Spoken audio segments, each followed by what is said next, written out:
see. Yeah, exactly. Like I can't see either. Okay, awesome. So, hello everyone to this live stream.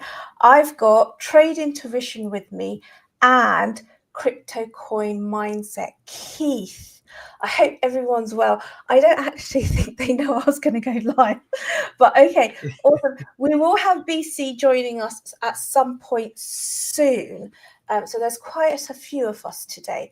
So on this live stream, we're going to be talking about the cost of living and how people are struggling. A lot of people can't save nowadays. And is Bitcoin the answer?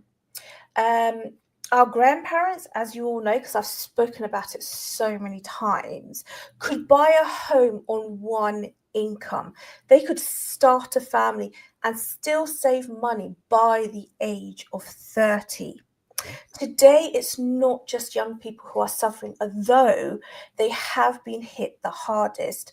I personally know of people in their 40s, their 50s, their 60s who have still not been able to buy their first property. People are suffering, families are suffering, and they're buried in things like student loans, credit cards, skyrocketing rent, and saving feels absolutely impossible. So, what's life really like in America? I know what it's like in the UK, but what is it like in America? Is it as bad as I think it is? Is it worse? Is it better? So today, hopefully, my two guests are both based in America. Will give their opinions on income, housing, and debt. And then we'll have to go through the big question. Then we'll go to the big question. Can Bitcoin or crypto offer a way out? Can it help people protect their savings and escape the rat race? Remember, nothing here in this live stream or any place in my show is ever financial advice. Just quickly, before we get into this, let's have a look at who's in the live stream. So we've got Lauren. Welcome, Lauren. I hope you're well. Mike Volmer. I hope you're well. Mike's always around. Mike's lovely. Yes. We've got Trade Intuition and Keith. And then obviously coin and Crypto Coin Mindset. John Legend. Tech Man TY. Then there's me. I'm going to say hi to myself. We've got Dylan, VA.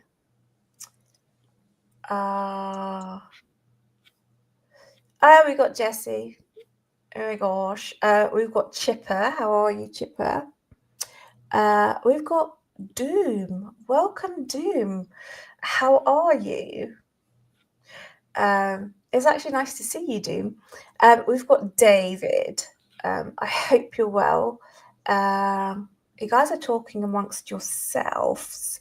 We've got Lad Lewis.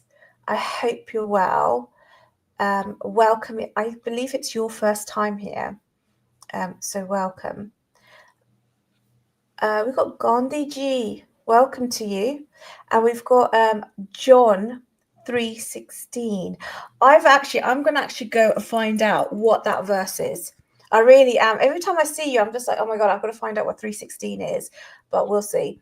Hopefully. We've got John White. We've got Carlton. Welcome to you. We've got Justin.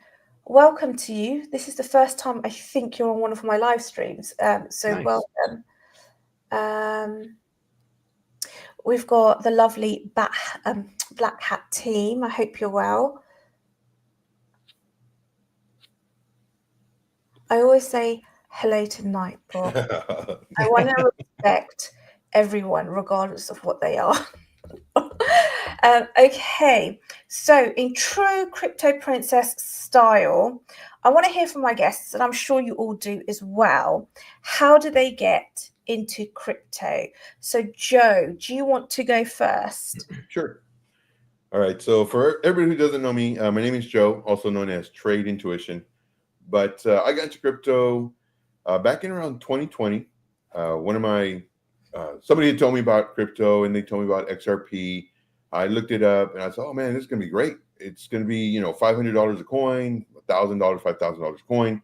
So I started doing all this research, started getting into different groups, and learned really quick that, well, those groups don't make you money. They're making money because of the fees, of the membership fees. And then so I learned how to trade. But yeah, that started back in 2020. I've made a lot of mistakes, and I've learned from them. And that's the biggest thing too, is being in this game, you have to see what works and what doesn't work. And that's what we're talking about today. Bitcoin. Bitcoin works. So that's my story. So you got into crypto in 2020. For those people who are unaware, 2020 was a brilliant time to get in because it was a halving year. Although we did have the pandemic, what made you get into crypto in 2020? Bearing in mind, the pandemic was in full swing. People were dying. People were losing their jobs. Businesses were closing down. It was a very Just the person who I knew, she told me about it, and I was like, "Oh, check it out." And I'm bored. I'm at the house, so I'm watching, researching, looking up a whole bunch of stuff. It's like, let me take a shot at it. At the same time, I was looking at gold and silver. Granted, I didn't pull the trigger on those, and I wish I did, but it is what it is. And I just got into it. It seeing all the potential growth was just fascinating to me. And of course, the first thing I looked at was XRP. So seeing a coin that was 18 cents go to $500, I'm thinking, man, I just need a little bit to be a millionaire. So yeah, and so that's what enticed me. And then of course I got into crypto, and then the market started taking off. And well, I thought I was a genius because, well, everything's going up. And that's what I call the genius phase. And no, once the market started turning, it's like, oh crap. So like I said, before, you think, depending on when you get in, depends on your outlook. Like right now, there's several people getting in right now. Right now, you have to be very careful because we're going to have a run up for maybe a month or two, and then that's it. And for all the new people, they're going to, oh, it's euphoric. I'm going to buy a Lambo and an island and whatever. No, like you have to take your money. The two things I'll say then, you probably know him, Drew from Blockchain Basement. Mm-hmm. He said something absolutely amazing to me. And by the way, hello to, who was it again? Crypto changed me, my buddy. Crypto changed me, yep. He said something amazing to me. He said he really got last cycle. He nailed it. And what he did say was, he goes, when you want to show your portfolio to people, that's when you should take profits. And I remember last year in March time, do you remember we had that alt season and it kind of just went up for a couple of months? We had the last big alt season. I mean, we did have a bit of an alt season in Q4 last year, but everybody was showing their portfolio. And then now I kind of understand that is one of the topping signals. And I think somebody else, Mike, he got into a gold and silver in 2009. Just very quickly, I'm so sorry, Keith. We will get to you. I promise you. I'm not going anywhere. So just very quickly, in 2004, we had the gold ETF. We had the gold ETF approved. And then straight after that, we had about 8 years of solid growth. And when we had the financial crisis, the growth of gold just went straight up. Recently, obviously, January last year, we had the ETF for Bitcoin and Ethereum. So again, it has sort of changed the 4-year cycle. And obviously, because of the ETF, we had the halving. We had an all-time high before the halving. That's never happened before. But I do agree with you, Joe. I still do think that the actual 4-year cycle is still intact. So Keith, how did you get into crypto? Well, basically to make some extra money, but that wasn't. I got into in early 2017, but that wasn't my first exposure. My first exposure was back in like 2011, I guess. And I remember I just happened to be in a conversation with a bunch of people, and he started talking about Bitcoin, how it was going to be money and this, that, the other thing. And I remember, and I'll apologize. Like every time I talk and say this story, I apologize to him for being an idiot. But anyway, I pulled whatever bill it was that I had in my pocket out, and I started flashing it around like, this is money. That stuff on that computer is not money. Fast forward to early 2017, and I'm working with a couple of buddies, and I'm like, man, I could stand to use a few extra dollars coming into the household. And one of them said, well, why don't we just mine some Bitcoin? And I'm like, okay. And that started me down the rabbit hole. It was on from there. We started buying some cards and putting together a rig back when you could do that kind of thing. And it was just on from there. I went down the rabbit hole and just completely into crypto at that point. Gosh, 2017 was really, really early. In fact, it was my favorite bull run. So obviously 2016, we had the halving year. 2017, we had the bull run. We started off at something like $1,000 and it literally went like this and then straight up, just under $20,000. And then the bear market hit. And in 2017, it was the ICOs. So at around about December 2017, even before that, the SEC came in and it started to issue wealth notices to cryptocurrency exchanges and projects, and it was naturally the end of the 4-year cycle, and there was economical concerns. Did you take profits? No.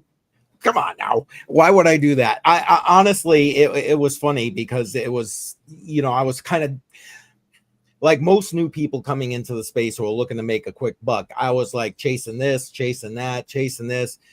And though I did take some profits on XRP of all things, probably why I don't touch XRP anymore. Oh my God, I'm having a brain cramp on what the other one was. It'll come to me. But for the most part, I lost more than I made, to be completely honest, chasing things. So.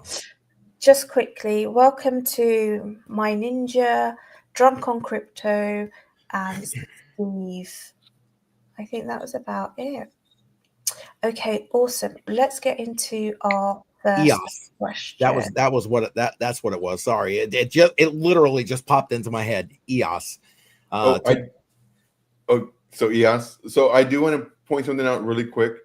The very first exposure I had, not so much like getting into it, but the first exposure I had was at the very, very beginning of Bitcoin. One of my buddies, he was like a computer nerd, and he heard about Bitcoin.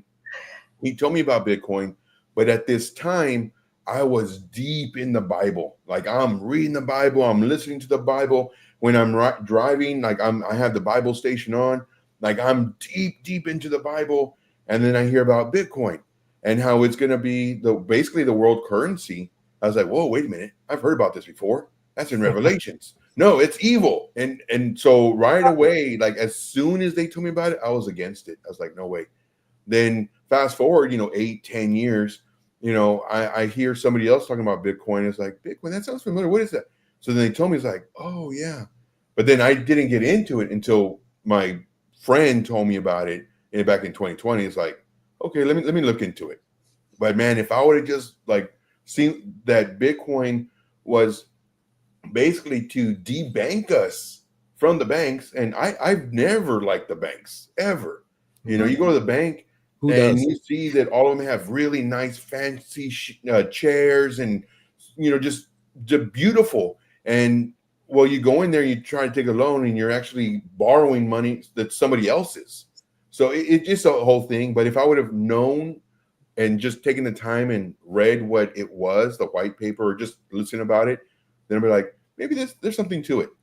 But I just heard that world currency is like, and and it's turning out to be it. So we'll see. Hello to Crypto Pandu. I hope you're well. Just very quickly. Okay, so let's get into it. So would you agree that it's really unfair nowadays? Young people today are doing everything that society is telling them to do. They're working hard, they're going to universities, they're taking on jobs, they're getting student debt, they're getting graduate jobs, and still by the age of 30, many of them end up in low paid jobs, massive amounts of debt, no housing or no house, and no time to start a family. And if we add into that females have a biological ticking clock, when they get to the age of 30 in this sort of situations, they're very, very confused. And I know a lot of women who have reached the age of 30, done everything that society has told them to do, and they just feel very hard done. It's really not fair. It's not their fault. And the system is actually just built up like this. On the other hand, some people are blessed to start early. They settle down, they have children, all the rest of it, but they're struggling to make ends meet. What's up with society nowadays? You can go to university, but you can end up, you end up with a lot of debt, or you can start early and you're struggling to feed your family. What is it like in America nowadays? Joe, you want to jump in? Sure. It's tough. It's really, really tough. And I think it's everywhere. Just the economy, the dollar's going down because the dollar is losing its value. And the world literally bases their dollar based on our dollar. How strong is our dollar? And our dollar is getting weaker and weaker by the day. And we do this every Monday, Keith and I, on Keith's channel, Crypto Coin Mindset, where we talk about just basically the economy, the amount of debt that we're in. It's because the debt keeps on increasing and we keep on printing money. It's lowering the value of the dollar. So just like how you said, Crypto Princess, where like they're coming out, they're trying to get these jobs, going to college, getting these degrees, everything else. But when they come out, the amount of money that they're borrowing is really increased because the dollar amount that it's dwindling down. But yeah, when it comes to that, in my opinion, it's better not to go to university, not financial advice or life advice. That. Right. But what I would recommend is get a skilled job, nursing. You have plumbers. Nothing wrong with a plumber. Shoot, man, plumbers make money. Electrician. They make a lot of money in the UK. Yes. Oh my gosh. Yes. I would so marry a plumber. I'm not even joking. It in the UK. Plumber, electrician, construction worker, somebody who can build something, like those are skills that everybody's going to continue to need. And those are hard skills. So same thing being in any kind of skilled field. So in my opinion, doing the university and everything else, sure, you could a whole bunch of money, or just get a skill that you can actually use, in my opinion. So that's what I think. Mm-hmm. Facts.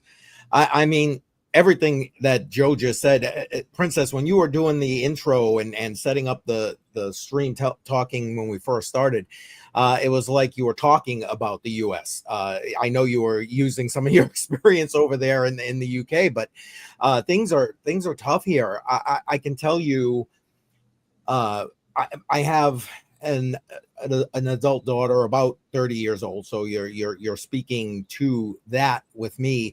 She purchased her house.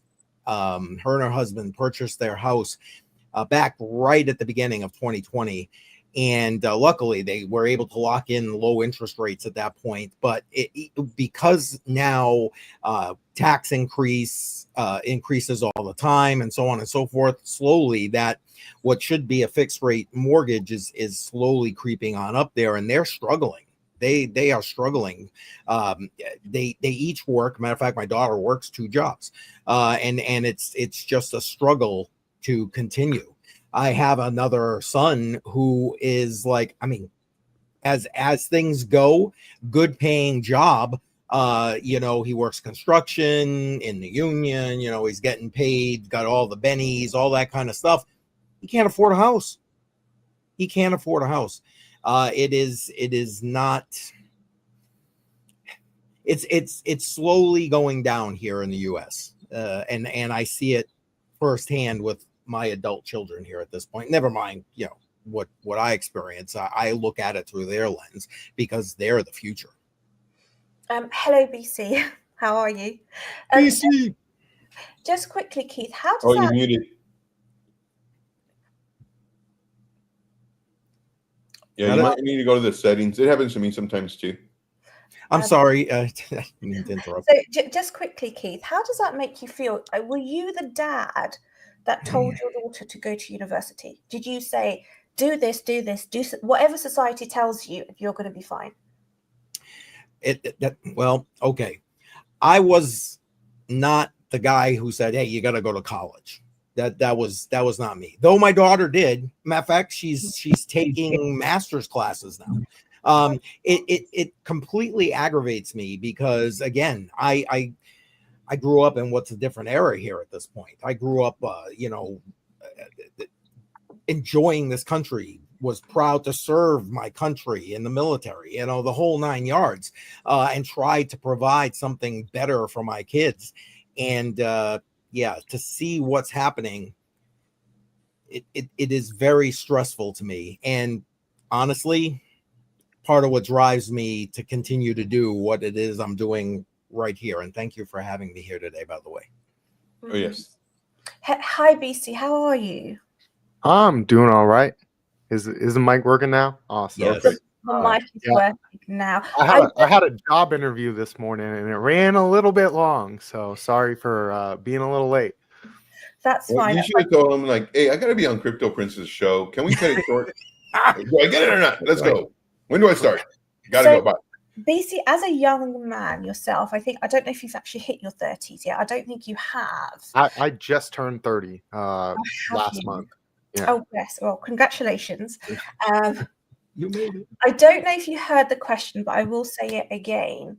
So nowadays, it almost feels like we're very unfair to young people. We tell them as a society, study hard, go to university, take on student debt, get a graduate job. But by the time they're in their 30s, a lot of people, and it's especially in the UK, they're on a low income job. They have massive amount of debt. They can't afford to buy a house. They don't have time to start a family. And obviously, because I'm female, I speak to a lot of females. They have biological ticking clocks, and they come out of university and they get into these graduate jobs, and they're told, oh, you know what? Now you need experience in the job. So, stay in the job for like 4 to 6 years before we give you half a decent job. And then they kind of get to their 30s and they're like, well, sometimes some of them do have a partner, some of them don't, but they're like, well, I don't have a house, I'm not financially secure, I've got biological ticking clock. This is really unfair. We're kind of setting up the young people to fail. Is that and then obviously we have the other side of it. So we have people who pair up, maybe have a couple of kids, they settle down. But what we tend to find with them, and this is obviously coming from my own personal experience, having a lot of family members that are in both camps, they can't make ends meet, if that makes sense, and they're struggling to feed their families, and it's really unfair on them. And then again, in the UK, and I don't know if this is the same as America, we do have quite a lot of home ownership. However, and we'll come to home ownership in a moment. That's the older generation. As a young person, how are you finding things? Well, honestly, I looked at it at a very young age and looked at it a little bit differently.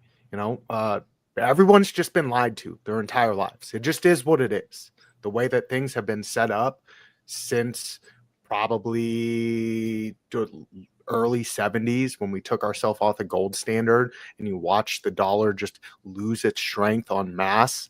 And the only way that you can actually keep that system running is by having debt run the system.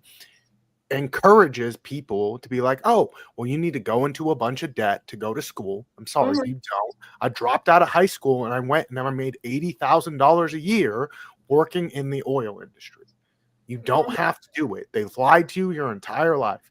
You can go. I have buddies that are electricians that are the same age as me, and they make $160,000 a year. Wow. There's just skills that are needed, and you like some skills need education, but not everyone needs to go get an education at college. So like, there's been that big proponent. Yes, it was a big thing when our parents were going and they were living, they were trying to better themselves. Education was the big push because that's what was needed at that time. That's not what's needed at this time. Everyone's educated. Nobody wants to go fix your plumbing. Nobody wants to go wire up a house. Nobody wants to put up walls. Nobody wants to play in the dirt like I do. That's what I do. I run heavy equipment. We're always hiring. We are always hiring. You will make at least what a college degree would get you starting out in my industry. So, yes, there is a turmoil. There's a little bit of turmoil to navigate, but you have to decide what the truth actually is. And there's been a giant consensus mechanism from the time that you enter school to the time that you get to where you're a young person. You've been told your entire life that you got to go to school, you got to do this, you got to do that. Screw them. I don't do what you tell me. I do what I want. And that's what I found at an early age, that like, you have to do what you want. And it might make some people angry, but screw them. They don't live your life. You do. You have to do what's best for you at all times. And that's what got me. That's a big part of why I'm in Bitcoin. I found Bitcoin in 2011 in high school, playing around on the internet. And Bitcoin was freedom to me. I watched my parents go through 2008, not being able to pay their bills, taking out debt to be able to do that. They had a bunch of money. The money just poof, gone, boom. You know who still had the money afterwards? The banks. Yep. And they Bailed got bailed out. Yeah. The car industry bailed out, and then they move all those jobs overseas. So like, at the end of the day, the only people that are getting hurt is us. And if you want to do something different and you don't want to be in the position that they want you in, you have to do anything different than what they're telling you to do. Sometimes that's not going to school, furthering your education in a way. Sometimes it's getting your hands dirty. I see that with Americans, actually. They're very much into, I think with the English, we're much more submissive. We really, really are. And then the Americans, you meet the Americans and they're like, what Piper just said. Yeah, exactly. Exactly. It all depends on the person and the upbringing too, because you can have somebody who's very submissive and will just listen to the rules and we're like, okay, I'm supposed to do this. There it is. Then you have other people that think for themselves. Perfect example, BC, from a very early age, he was like looking very smart, like looking at stuff differently. And because of that, he is way ahead of the curve from somebody, normally his age. So same thing with, somebody who doesn't want to follow the rules. So one thing that, and BC touched on this, like one thing that's really like changed my perspective as far as, crypto and Bitcoin versus the government and everything else is when I heard Powell saying that the unemployment rate needs to go up, so that it could be better for the economy. And I was like, did he misspeak? Like, that doesn't make any sense. And then I'm looking into it. So the unemployment rate needs to go up. So that means people are getting fired. People don't have any jobs. If people don't have any jobs, well, then they can't buy stuff. If they can't buy stuff, and it's just a whole domino effect. And it's like, oh, so lower the inflation. And it's like, but who's the cause of what we're suffering? The government. The government's the cause. They're overspending and it's falling on us. So that's when it kind of like really clicked. It's like Bitcoin, crypto is the answer. That's my thoughts. I think we're skipping ahead to the end right there. We are, and but it just goes to show when people can't pay their rent, they can't pay their groceries, and all the rest of it. They do look for solutions, and we'll come to that. Let's talk about housing now, because this, for me, this is such a. I get really vexed about this. Now, for those people who are unaware, I actually bought my first property when I was 17. I bought a flat. And then at the age of 21, I bought my own 3-bedroom house. And then I also do have another property portfolio as well. However, for those people who know my story, do also know that I lived pretty much on frozen pizza for a good couple of years. And all the rest of it, there was a huge amount of sacrifice in that.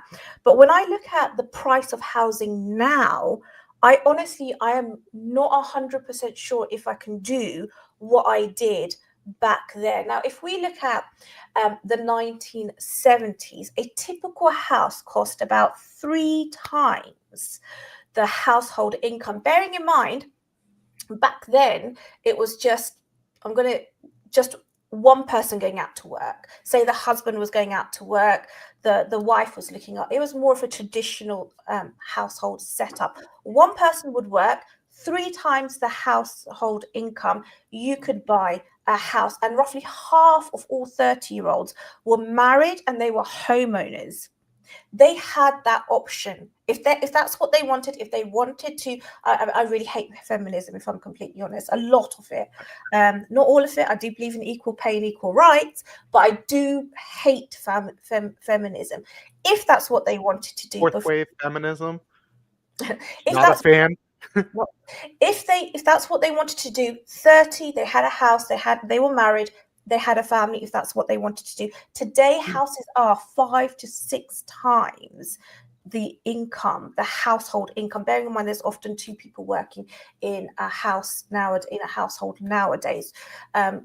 However it's set up, and only a small fraction of 30-year-olds own a house. The system is broken. What do you guys see in America on the ground? And Joe, if I start off with you. Yeah, you hit it on the head, as far as the housing. Just, it's crazy, but it comes down to the dollar. The price of lumber has increased dramatically versus what it was in the 70s or even before that. Same thing with just everything in general. Like, so the cost has gone up. However, like, you need to work, and for an hour, like, say, 20 years ago, the minimum wage was like $4 or something. Now, I don't even know what the minimum wage is now, but it's not enough to, like you said, get housing. Not only that, but food. And then if you have a family, even worse. So now the other person, whether it's male or female, they're literally forced to work. Like, they have to, because, again, it all comes down to the dollar.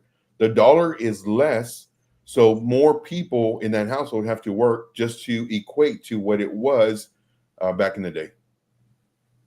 Mm-hmm. Mm-hmm. What about you, Keith? What do you think?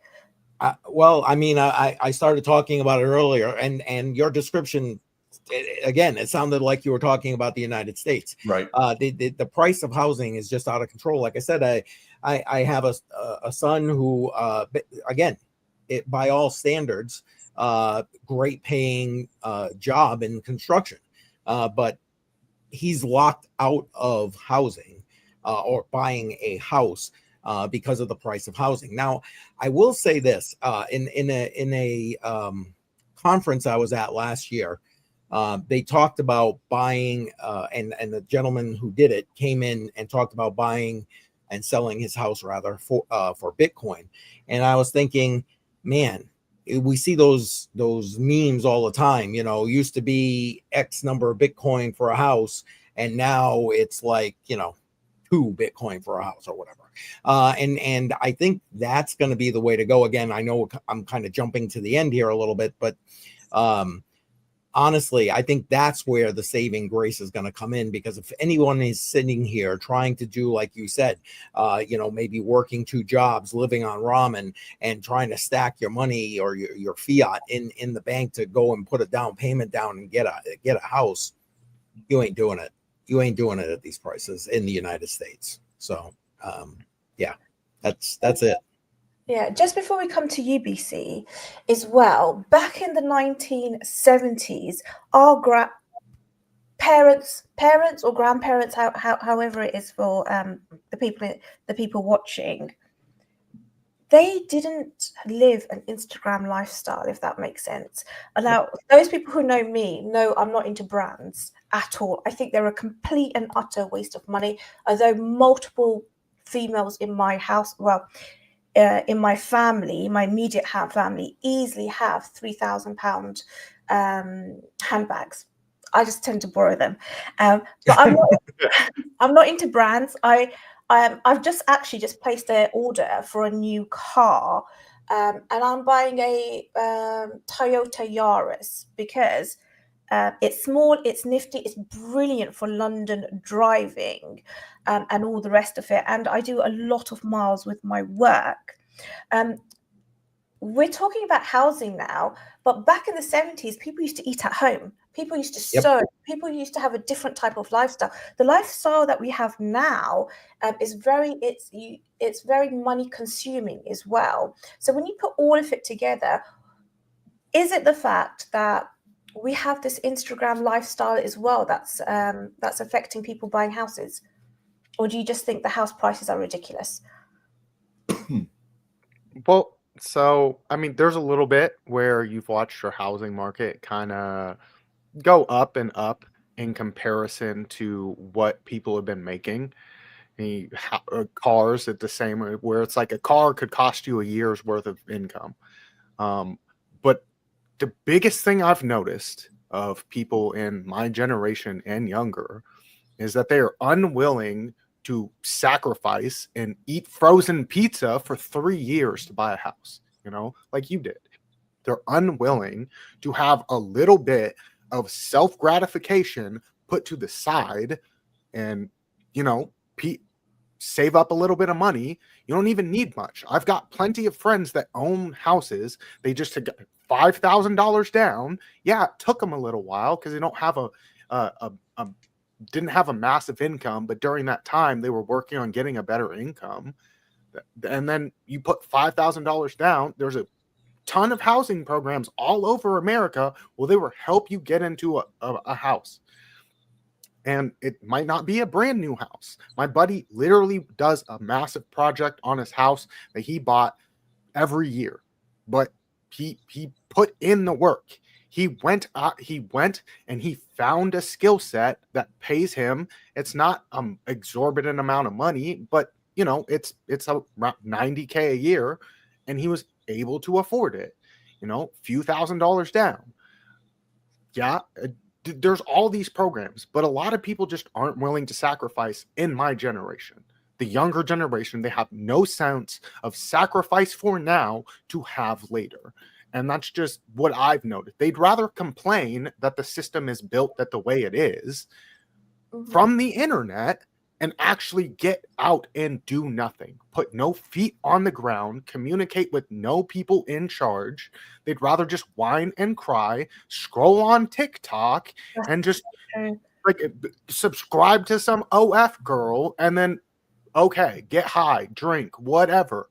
They don't sacrifice. I've sacrificed a lot, and I have a little more than people my age bracket. And I don't even make an exorbitant amount of money.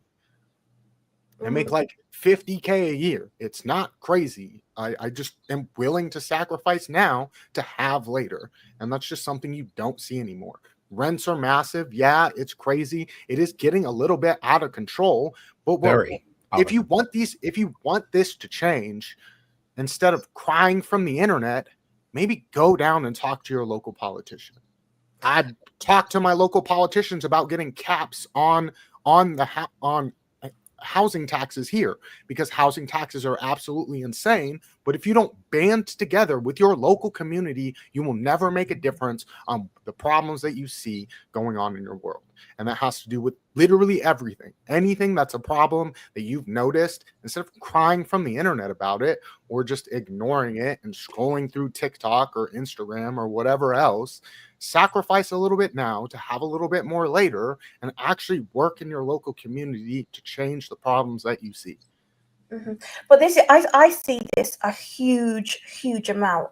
Hardly any of my cousins who are my age, the people that I grew up with, own their own house, and they're always complaining. However, when I go to their house, they have the biggest TV. You have the biggest TV. You have literally the latest iPhone and all the rest of it. What you need to do is you need to learn how to save. And that's a skill that we don't have nowadays.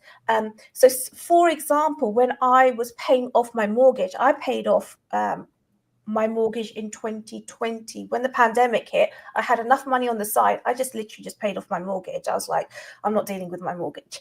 Not in the pandemic. But this is the thing. They don't. I'm saying they, but I never had. I ate from home. I literally ate frozen pizzas for years. But nowadays, it's just like, okay, we're just going to go out. We're going to have food from outside.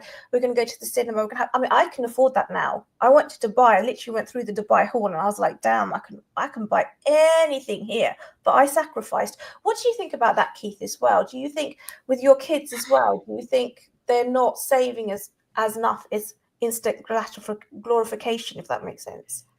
Yeah, this. Okay, here we go. Going to show my age. This younger generation does not understand delayed gratification, and I'm going to break it up. My children, so my adult children, I'd like to think that I got them somewhat in a good mindset with regard to that. So yeah, do they like to buy a little extra of this? Like my son, that every once in a while he likes to get those sneakers that you'll never wear because they're $500 sneakers or whatever. He's kind of gotten away from that. So just in his defense, but with my grandchildren, oh, you got grandchildren. Holy crap! They don't get it. They just don't get it. Everything is about their phone. It's about having instant this.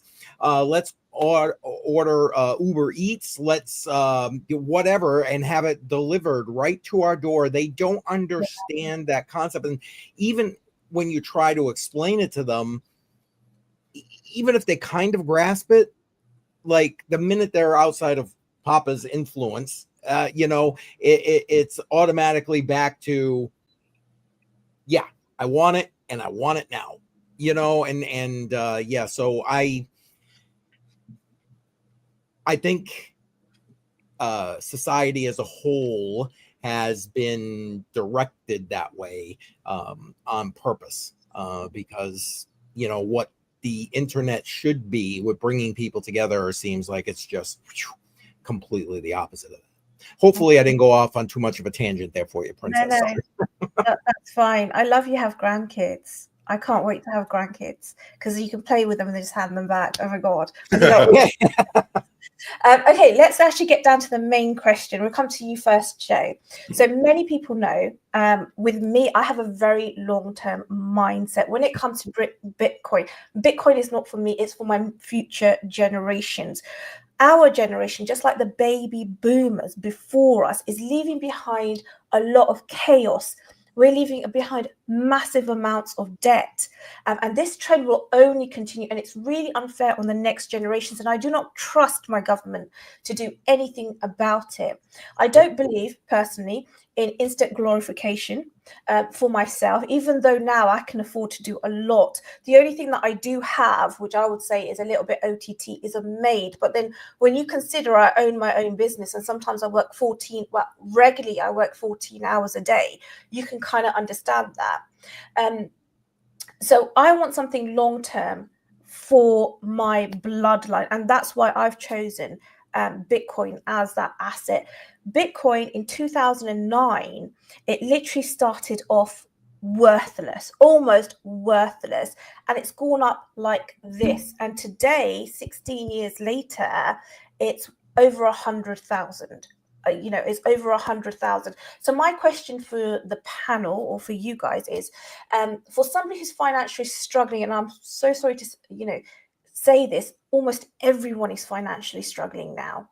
It's very, very difficult. If they can spare a small amount of money every month, do you think putting it into Bitcoin, holding it long term, makes sense, or is there a better approach? Should we start off with you, Joe? Yeah. So I do agree with that. Now, Crypto Coin Mindset had Crypto Billy on his show about a month or two ago, and he said something that was very, very important, and it hits home. It really does, and it's basically pay yourself first. Because if you try to save, let's say I try to save $50 a month to get into Bitcoin or gold or whatever it is, but for this case, we're talking about Bitcoin. Let's say I'm going to try to save $50 a month, but then my monthly bills come in and I go to eat or go out with the boys or whatever, and then now that $50 is like, well, I don't have it to invest.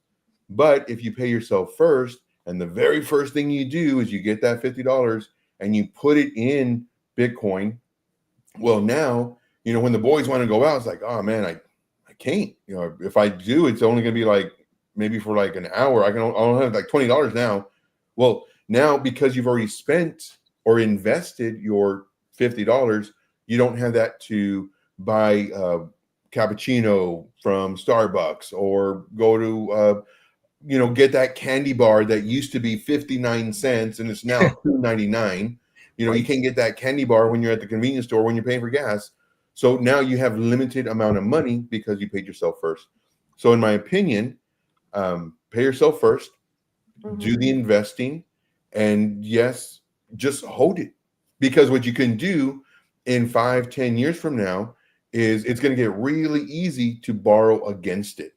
So let's say now you have $5,000 worth of Bitcoin, and you're kind of in a tight spot, or maybe you want to invest some more money. Well, instead of cashing the Bitcoin out, now you can borrow against it, take a loan against it, and do that other investment or whatever you're going to do. So that's my thought process. Mm-hmm. What about you, Keith? Do you think Bitcoin is part of the solution? Absolutely. And why I do what I do here every day, trying to educate people with regard to sound money and understanding the system that we're in, and why, like on my Friday night streams, I try to show them how they can dollar cost average into crypto. It is going to be a necessity to have that kind of store of value. And again, I know I'm talking more my age kind of thing, where I think you should diversify it. Gold, silver, cool. Bitcoin, definitely. And I also believe that you need to have some other cryptocurrency that you can use to spend, Litecoin, I like Dash, whatever, whatever it is. But the answer to your question, long and short, so I won't go rambling, is yes, I think it is a necessity. I think it can be the answer. And it's just a matter of when it's going to become the answer for a lot of the reasons that Joe just said, and even more. So yeah, absolutely. It gives me the spark to keep going, doing this every day. Mm-hmm, mm-hmm. And what about you, BC? Especially when we consider, and I know a lot of people don't completely and utterly underestimate this, how early we are into Bitcoin. So Bitcoin will have, I think it was 32 halvings. We're only at halving number 4. We're very, very early.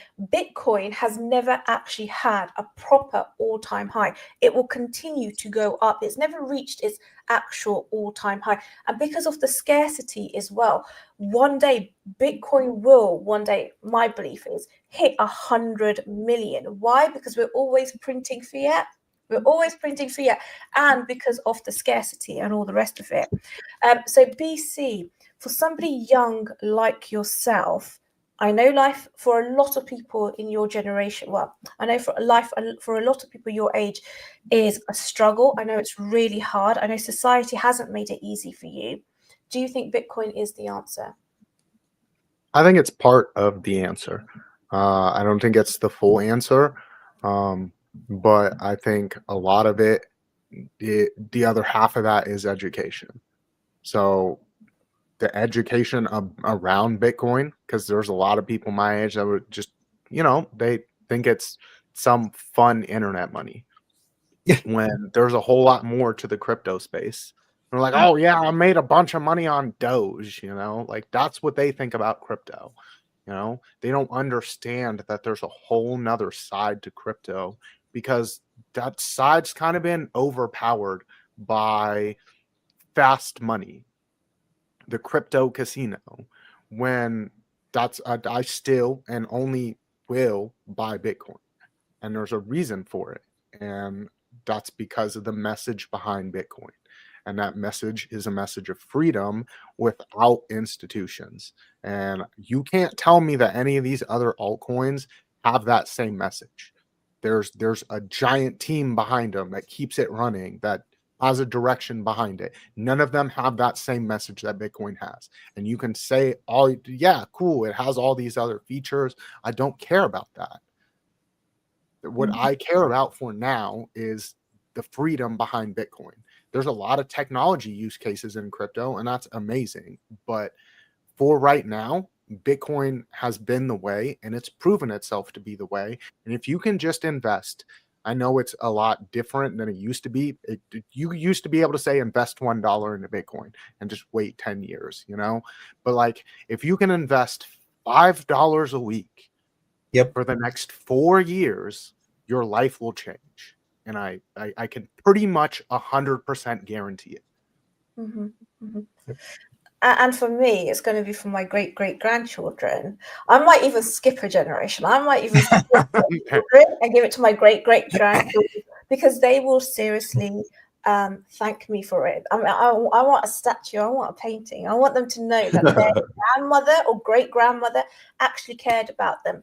But also, when we actually look at Bitcoin, when you see that institutions are not raising millions, goodness gracious, they're raising billions. Like, I've not heard of this before.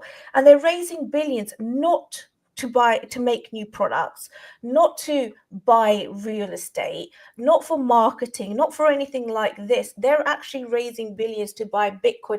And then you have other people, like you have Strategy, who said that they're not going to sell their Bitcoin. Michael Saylor says that he's going to burn his seed phrases. I don't think he's going to do that. I honestly do not think that. But Bitcoin is here to stay, because we're having a lot of adoption. And then obviously in America, you've got the Bitcoin Strategic Reserve as well. Just very quickly, just before we go, what do you think Bitcoin, what do you think the adoption of Bitcoin is between normal people in America? I know retail is not here. I'm kind of a little bit disappointed.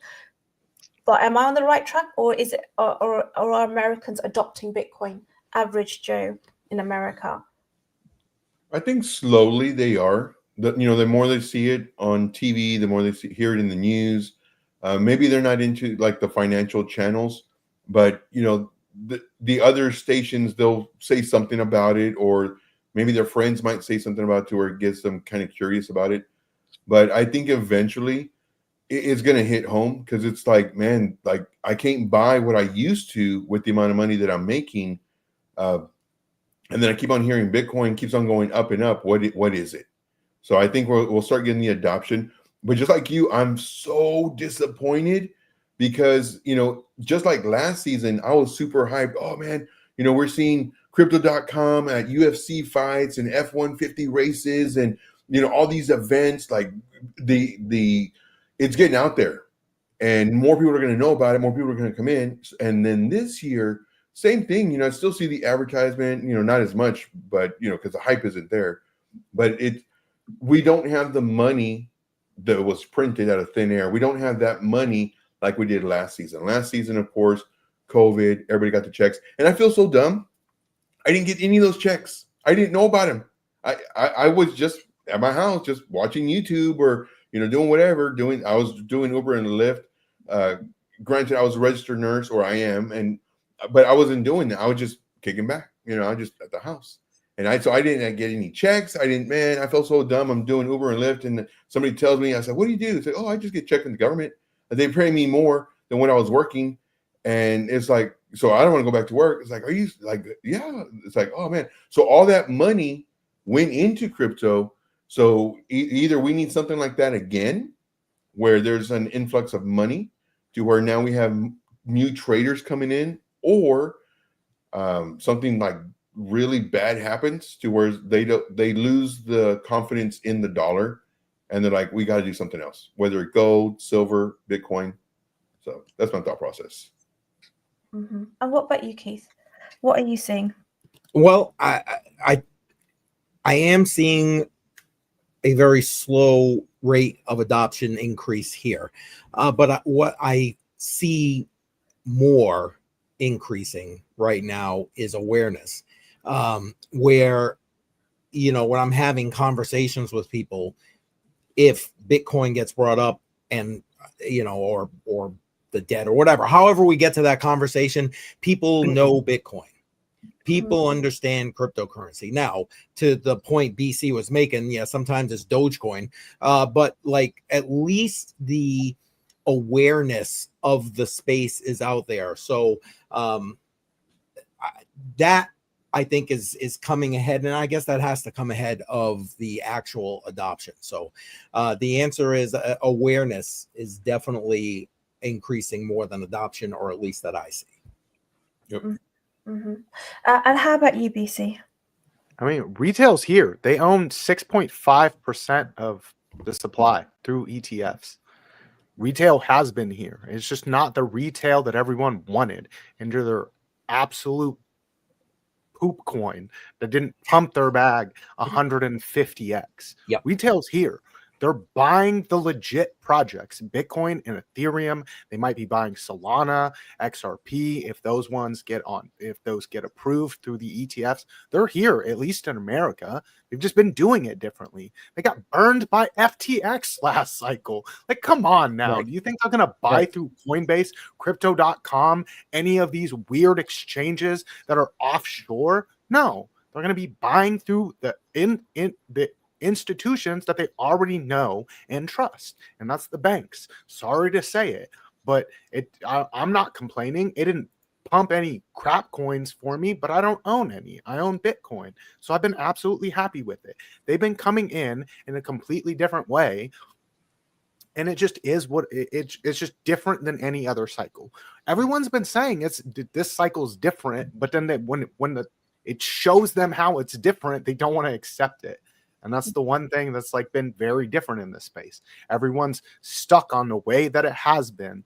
And they're all happy to say this cycle's different. But then when they look at the evidence and they see it acting different, they're like, wait, what? That's not how, when retail gets here. They're here knocking on your door saying, hey, BlackRock, can you hold this ETF? Can you hold this Bitcoin for me? Mm-hmm, mm-hmm. Welcome to Luna Beaches Crypto. By the way, I know I'm late, but congratulations, your wife's pregnant, so I'm so looking forward to that. I want to see some baby pictures.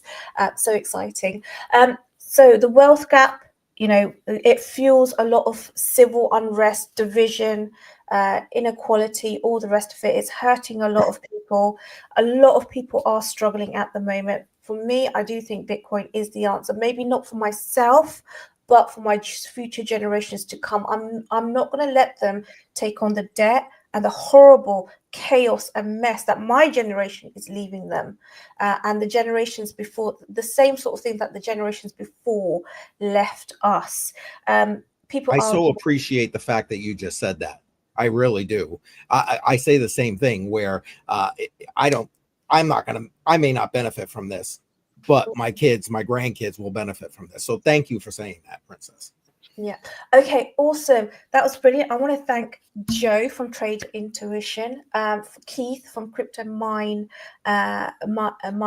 Crypto Coin Mindset, and BC Port Corp from the Piper channel. for being here today with me and discussing this. And then hopefully we'll see you all next week, next Tuesday. So next Tuesday I have Brandon Keys. He's a Bitcoin maxi. Absolutely love him, from the Green Candle, what's its name, YouTube channel. On Thursday we have a crypto story from Technical Trading. He's a miner.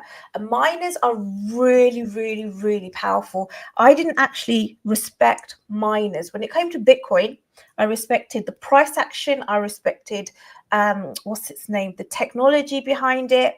And I respected retail. But what I didn't respect were the miners. I didn't know too much about them. And then I started to study the blockchain wars. Miners are huge. They have a lot of power in crypto. So I want to know about miners. And not only that, I actually want to get into mining as well, which I'll be doing in the bear market. Anyway, thank you so much to everyone who's been here today. And thank you so much to all my guests. And hopefully we'll see you on Thursday. Bye, guys. See ya. Take care, everybody. Thank you, Princess.